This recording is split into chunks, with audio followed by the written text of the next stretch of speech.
Oh, okay, so you should be able to hear this even though Liz has got the radio blasting. Actually, that's Pandora.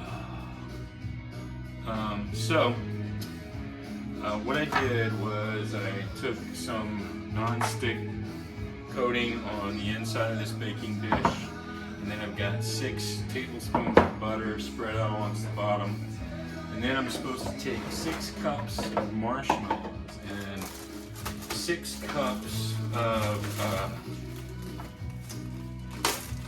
Rice Krispies and put them in this pan. And then what I'm going to do is I'm going to put them in the oven for 20 minutes. And in that 20 minutes, it will melt everything.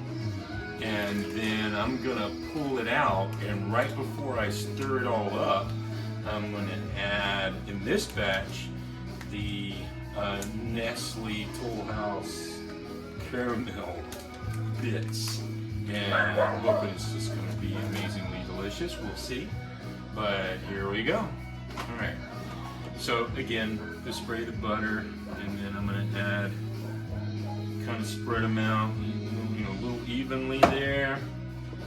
The other, all right. So far, it's fitting.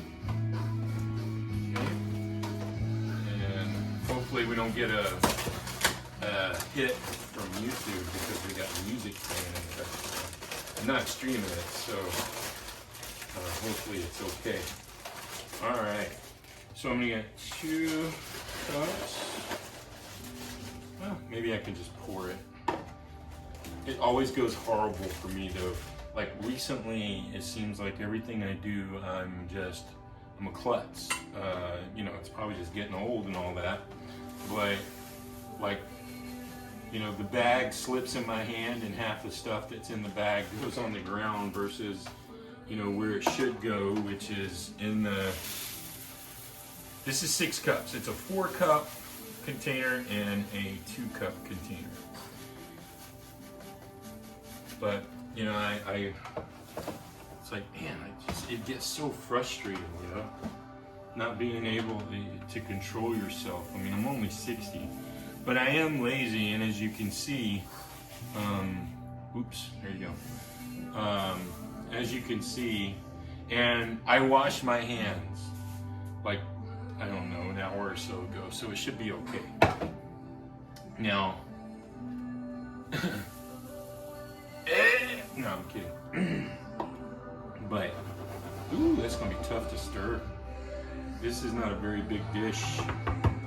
But that is 6 cups of Rice Krispie treats, or Rice Krispies, and 6 cups of marshmallow with 6 tablespoons, pretty easy recipe, right, of butter. And then I'm gonna put it in the oven for 20 minutes. I'll set a timer because you don't want me trying to remember that.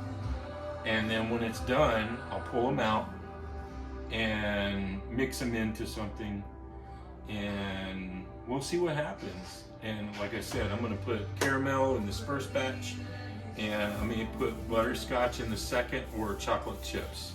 What do you guys think? Which one should I do?